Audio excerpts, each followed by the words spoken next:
औरंगजेब 1658 से लेकर के 1707 ईस्वी तक है औरंगजेब का शासनकाल। औरंगजेब का जन्म 24 अक्टूबर 1618 ईस्वी को दोहाद गुजरात नामक स्थान पर हुआ था। तो औरंगजेब का जन्म कहाँ पर हुआ था? दोहाद गुजरात नामक स्थान पर हुआ था। औरंगजेब के बचपन का अधिकांश समय नूरजहाँ के पास बीता। तो जब औरंगजेब छोटा था तो इसका अधिकांश समय नूरजहाँ के पास बीता था। और 18 मई 1637 ईस्वी के फारस की राजघराने की ये दिलरास बानो बेगम। तो औरंगजेब का जो शादी हुआ था वो फारस के राजघराने की लड़की थी दिलरास बानो बेगम, उन्हीं के साथ हुआ था। आगरा पर कब्जा कर जल्दीबाजी में औरंगजेब अपने राज्याभिषेक अब्दुल मुजफ्फर मुहीउद्दीन मोहम्मद औरंगजेब बहादुर आलमगीर बादशाह गाजी की उपाधि से 31 जुलाई 1658 ईस्वी को करवाया। तो जो अकबर के कब्जा करने के लिए औरंगजेब क्या करता है कि अपना राज्याभिषेक करता है और अपना नाम रखता है अब्दुल मुजफ्फर मुहीउद्दीन मोहम्मद औरंगजेब बहादुर आलमगीर बादशाह गाजी की उपाधि से करता है। और फिर उसके बाद है की उपाधि से 31 जुलाई 1658 ईस्वी को करवाया। देवराई के युद्ध में सफल होने के बाद 15 मई 1659 ईस्वी को औरंगजेब ने दिल्ली में प्रवेश किया। देवराई के युद्ध में सफल हो जाता है 1659 के। देवराई के युद्ध में सफल होने के बाद औरंगजेब ने दिल्ली में प्रवेश किया और शाहजहाँ के शानदार महल में 5 जून 1658 को दूसरी बार राज्याभिषेक करवाया। औरंगजेब के गुरु थे मीर मुहम्मद हकीम। औरंगजेब के गुरु थे मीर मुहम्मद हकीम। मीर मुहम्मद हकीम औरंगजेब के गुरु थे। औरंगजेब सुन्नी धर्म को मानता था। औरंगजेब सुन्नी धर्म को मानता था और औरंगजेब को ही जिंदा पीर कहा जाता था। औरंगजेब सुन्नी धर्म को मानता था और औरंगजेब को जिंदा पीर कहा जाता था। जयसिंह एवं शिवाजी के बीच पुरंदर की संधि 22 जून 1665 ईस्वी के बीच संपन्न हुई। तो जयसिंह और शिवाजी के बीच में पुरंदर की संधि होती है 22 जून 1665 ईस्वी को।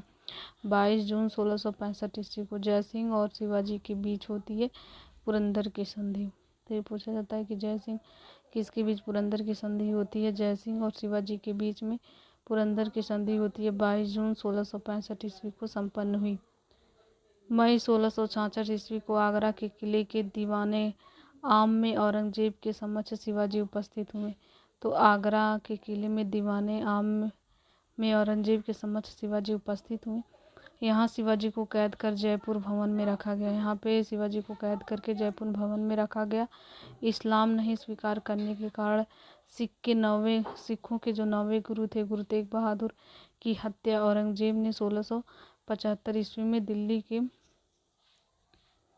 कहाँ है गुरु तेग बहादुर की हत्या गुरु तेग बहादुर की हत्या औरंगजेब ने 1675 ईस्वी में दिल्ली में करवा दी।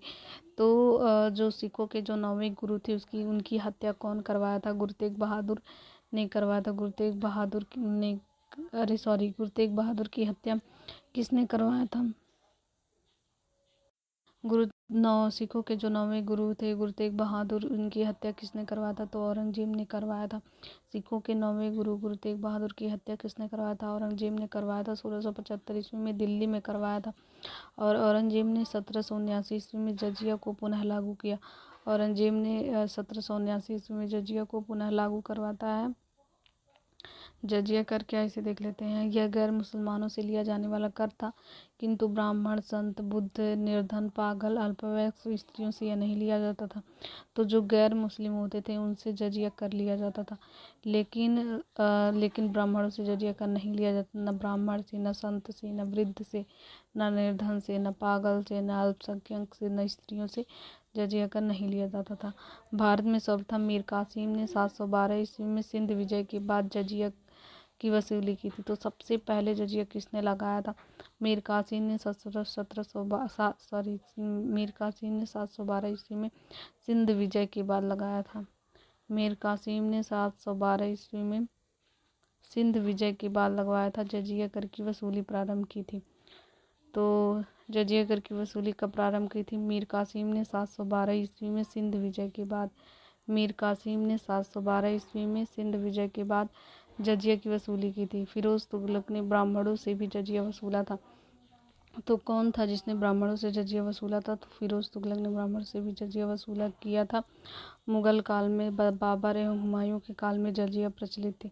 तो बाबर और हुमायूं के समय में जजिया प्रचलित थी। तो सबसे पहले मीर कासिम ने जजिया लगाया था 712 ईस्वी में, सिंध विजय के बाद लगाया था। उसके बाद तुगलकों ने लगाया था, जिसमें ब्राह्मणों से भी उसने जजिया वसूल किया था। फिर उसके बाद बाबर और हुमायूं के काल में भी, अगर मुगल साम्राज्य में आते हैं तो बाबर और हुमायूं के काल में भी जजिया प्रचलित था।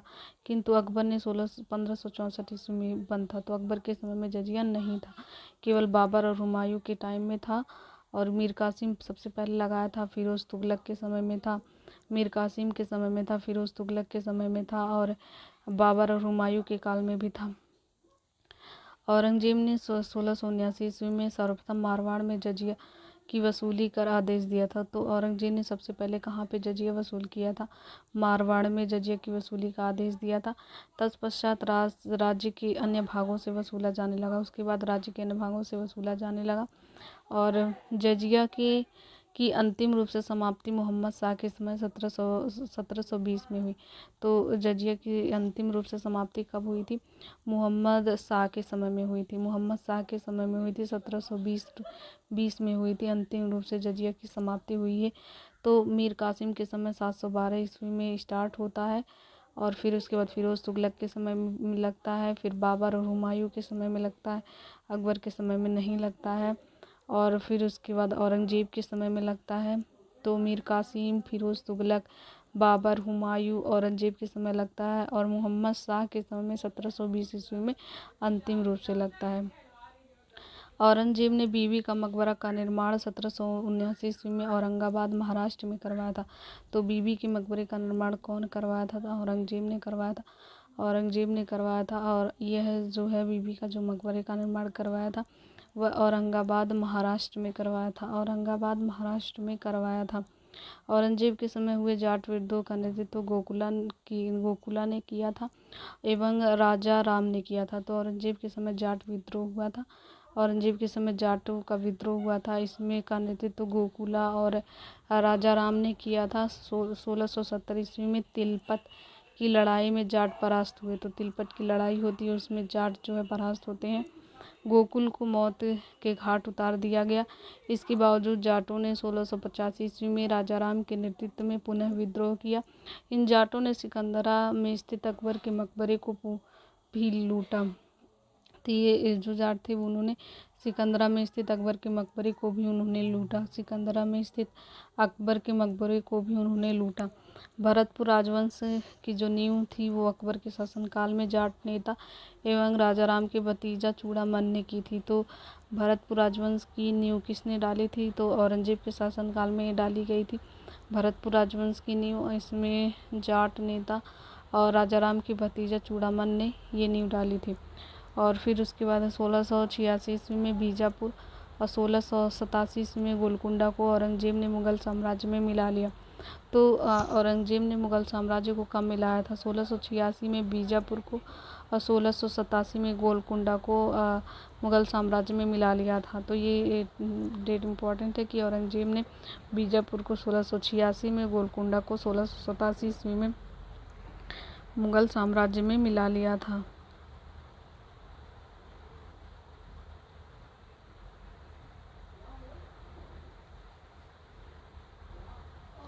फिर मदन्ना एवं अकन्ना नामक ब्राह्मणों का संबंध गोलकुंडा के शासक हसन अबुल हसन से है। तो मदन्ना और अकन्ना दो भाई थे, मदन्ना और अकन्ना। और ये जो ब्राह्मण थे वो किस शासक से संबंध था? गोलकुंडा के शासक अबुल हसन से संबंधित थे।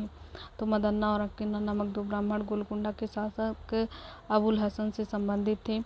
औरंगजेब के समय हिंदू मनसबदारों की संख्या 337 थी जो अन्य मुगल सम्राटों की तुलना में अधिक थी।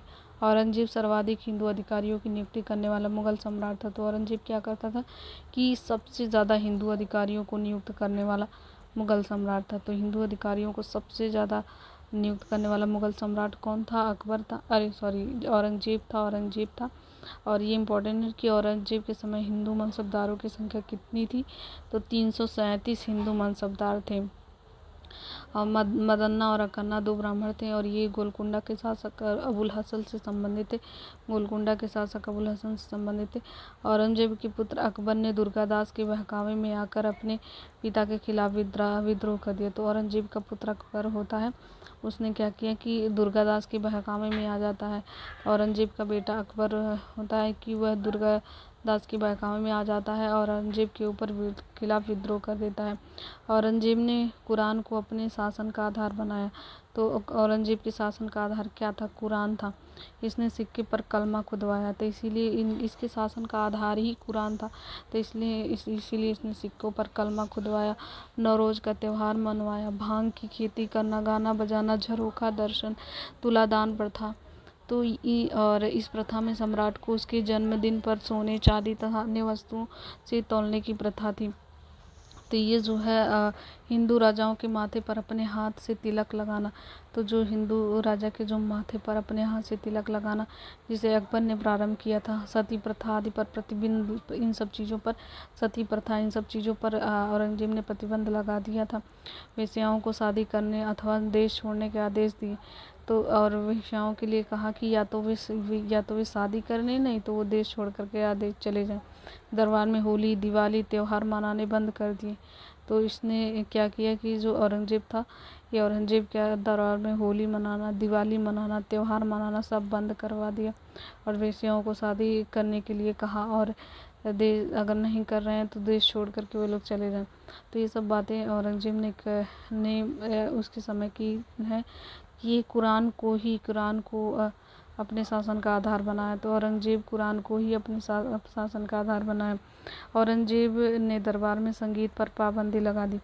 तो औरंगजेब ने दरबार में संगीत पर पाबंदी लगा दी और तथा सरकारी संगीतज्ञों को अवकाश दे दिया था।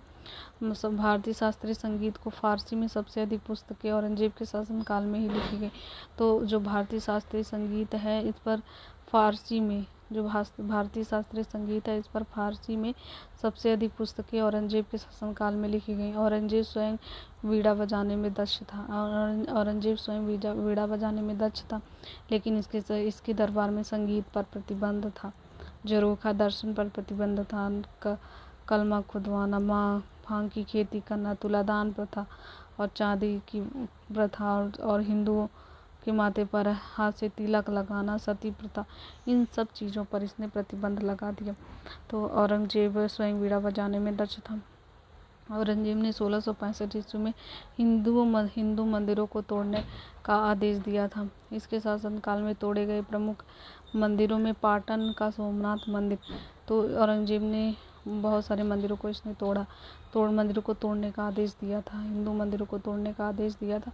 तो इन मंदिरों में था पाटन का सोमनाथ मंदिर, बनारस का विश्वनाथ मंदिर और वीर सिंह देव द्वारा जहांगीर काल में मथुरा निर्मित केशवराय मंदिर थे। तो औरंगजेब के शासनकाल में तो जो हिंदू मंदिरों को तोड़ने का आदेश दिया गया था और इसके शासनकाल में जो हिंदू मंदिर तोड़े गए थे वो थे पाटन का सोमनाथ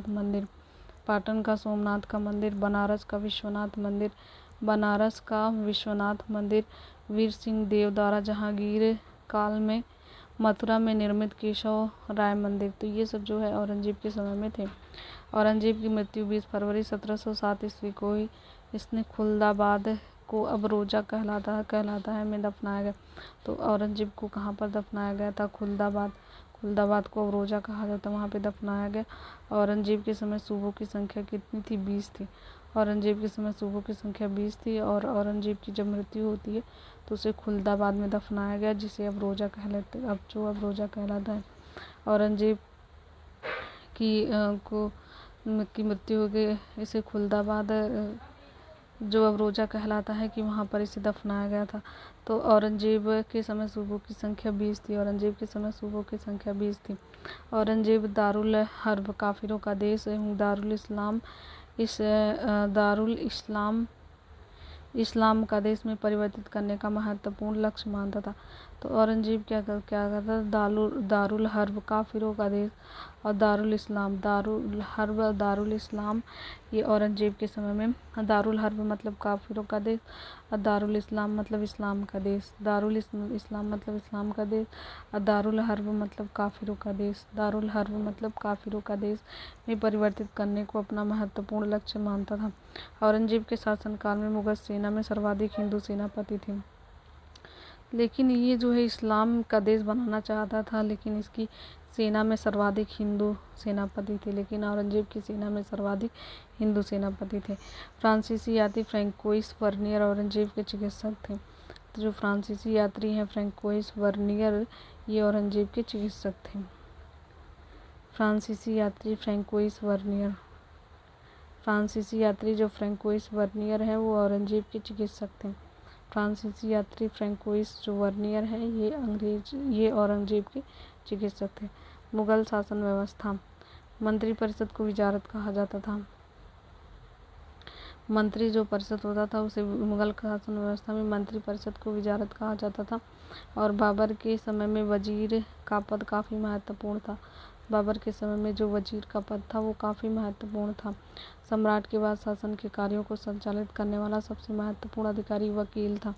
तो शासन के कार्यों को संचालित करने वाला सबसे महत्वपूर्ण अधिकारी वकील था, जिसके कर्तव्यों को अकबर ने दीवान, मीर बख्शी और सदरुस सद्र व मीर समन में विभाजित कर दिया। जिसके कर्तव्यों को अकबर ने दीवान, मीर बख्शी, सद्र मीर समन में विभाजित कर दिया। औरंगजेब के समय में असद खान ने सर्वाधिक 31 वर्षों तक दीवान के पद पर कार्य किया। तो औरंगजेब के समय में असद खान सर्वाधिक 31 वर्षों तक दीवान के पद पर कार्य किया था। तो औरंगजेब के समय में जो असद खान था उसने सर्वाधिक 31 वर्षों तक दीवान के पद पर कार्य किया था।